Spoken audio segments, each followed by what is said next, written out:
In class 9th, today we will do those questions which is obtained by you as a test yourself. Okay, so let's start.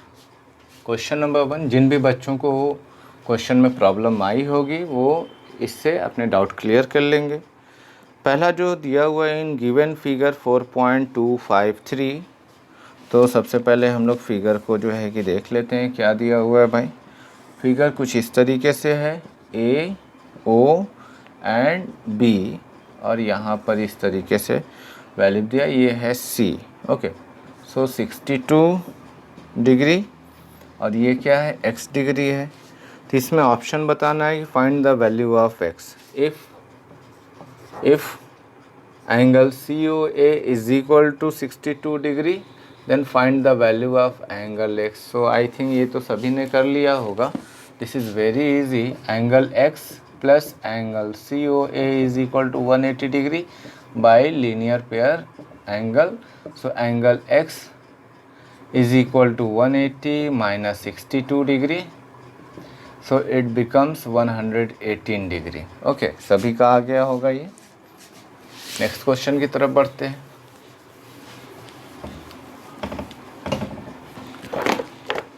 Question number 2।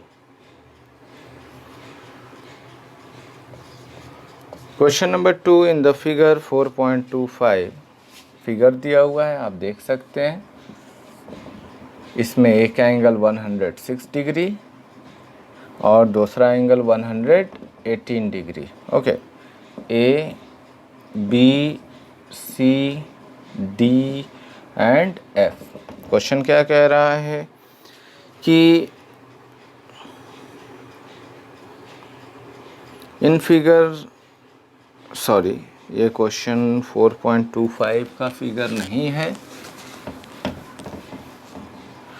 ये figure इस question का है। और आई think ये question हम लोग जो है कर चुके हैं, है ना। एंगल बी ओ डी, ये क्वेश्चन आपके जो है कि एक्सरसाइज में था।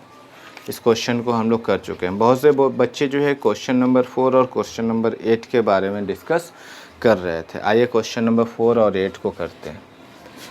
Question number 4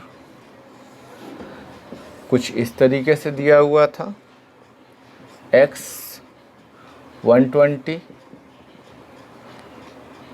a b c that is 70 degree, this one is z and e d। Okay, ये सारे जो है कि एंगल्स दिए हुए हैं एंड ये y डिग्री। अभी हम लोग देखते हैं इसमें क्वेश्चन क्या कह रहा है कि B D is parallel to C. दिया हुआ है given that B D is parallel to C E. Okay, अगर बी डी सी के पैरेलल है तब क्या क्या हो सकता है हम लोग देख लेते हैं। ओके, एक्स वाई जेड दिया हुआ है, हम इसको ए मान लेते हैं, ए degree.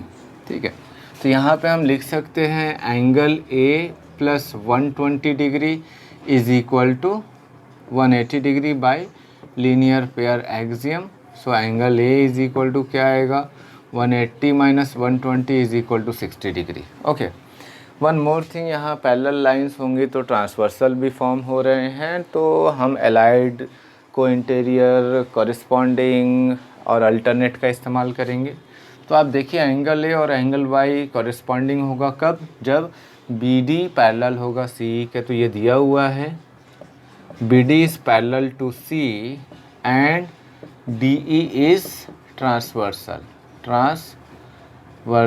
Okay, so therefore angle y is equal to angle A, और एंगल ए क्या है, is equal to 60 degree by corresponding angle. Okay, angles. इसी तरीके से हम आते हैं दूसरे एंगल पे।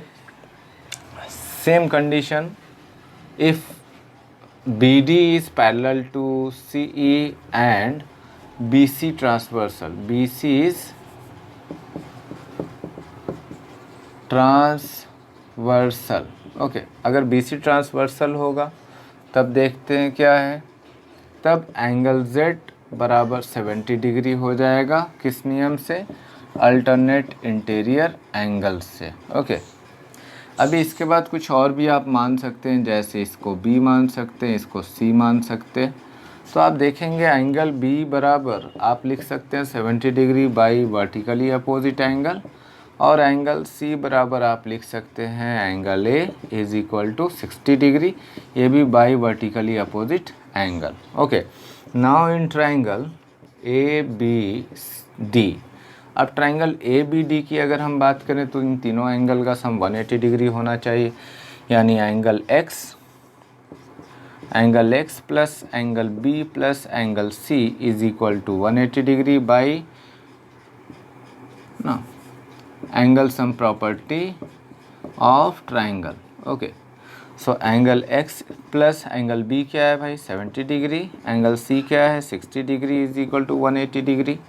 सो angle X is equal to 180 minus 130 degree is equal to 50 degree. तो इस तरीके से प्रॉपर्टीज़ का इस्तेमाल करके आप काफ़ी आसानी से निकाल लेंगे। ओके, नाउ इन क्वेश्चन नंबर 8 एंगल BOC कुछ इस तरीके का डायग्राम बना हुआ है।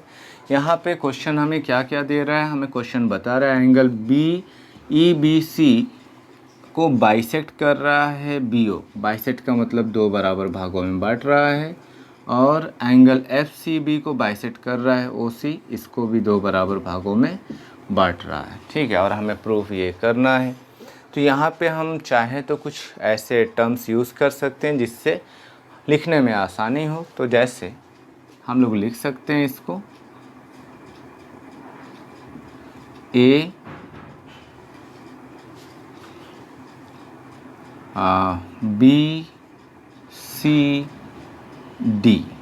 ओके, ABCD ये लिख सकते हैं। अगर ये B है तो ये भी क्या होगा? B होगा, और ये C है तो ये भी क्या होगा? C होगा। अब इस टर्म को देखते हुए देखते हैं क्या प्रूफ करना है। BOC का मतलब angle D, 90 minus half BAC का मतलब एंगल A। ठीक है, अब हमको ये प्रूफ करना है, चलिए करते हैं। तो अभी आप यहाँ क्या क्या कर सकते हैं उस चीज़ को हम लोग देखते हैं फिगर से। ये पूरा एंगल 180 डिग्री का होगा, तो ये एंगल कितना आप लिख सकते हैं? 180 minus 2 angle B। Okay, 180 minus 2 angle B, और इस एंगल को आप क्या लिख सकते हैं? इस एंगल को आप लिख सकते हैं 180 माइनस 2 एंगल C। ओके, इन दोनों एंगल को जोड़ देंगे और 180 से घटा देंगे तो जो बचेगा ये एंगल होगा। ओके, अब ये तीनों एंगल जो है आपको एक ट्रायंगल बना रहे हैं। In triangle ABC angle A plus 180 minus 2 angle B plus 180 minus 2 angle C is equal to 180 by angle sum property of triangle. Okay, तीनों एंगल को सम कर दिया हमने। इसको आपने कैसे निकाला? By linear pair axiom. तो अभी आप क्या लिख सकते हैं? 180 और 180 360 उधर चला जाएगा। ठीक है, तो माइनस 360, तो एंगल A माइनस, इसको क्या लिख सकते हैं भाई? ब्रैकेट -2 कॉमन लेंगे तो ब्रैकेट में क्या बचेगा? Angle B plus angle C is equal to 180 minus 360 degree. Okay, so angle A, या अगर आप चाहते तो 180 को इधर ही रहने देते, 360 को, एनीवे। सो आप इसको भी ट्रांसफ़र कर लीजिए, तो लिख सकते हैं आप minus 180 degree plus 2 angle B plus angle C। Okay, अभी आपको ध्यान देना B और C को आप और क्या लिख सकते हैं। फिर से आप देखेंगे B और C को आप D के टर्म में कैसे लिखेंगे। इन तीनों एंगल का sum 180 degree again, why? Because BOC हमारा एक ट्रायंगल बन रहा है, तो BOC में एंगल B, एंगल D और एंगल C को अगर हमें ध्यान देना है तो हम क्या करेंगे? एंगल D को लिख सकते हैं 180 minus B plus C। Okay, तो B प्लस C को हम क्या लिख सकते हैं? तब B प्लस C को लिख सकते हैं 180 minus angle D। Okay, so angle A is equal to minus 180 plus 2 180 minus angle D। अभी आप इसको एक्सपेंड कर दीजिए। Angle A is equal to -180 plus 360 -2 angle D. Okay, तो ये कितना हो जाएगा भाई, -2 एंगल डी, इसको इधर लेकर आते, एक उधर लेकर जाते, ठीक है। तो 2 angle D is equal to 180 minus angle A. अब ये 2 इधर भेजेंगे तो angle D is equal to 180 minus angle A by 2। So angle D is equal to 90 minus half angle A, और इसी चीज़ को आपको प्रूफ करना था, ठीक है। I hope you understood. कुछ स्टेप्स आप जो है कि इसमें नोटिफिकेशन और स्टेप्स और रीजंस आप लिख देंगे। आई होप आपको समझ में आ गया होगा, क्योंकि ये जस्ट इस टेस्ट का रिवीजन था, इसलिए मैंने शॉर्ट में किया। Thank you for watching.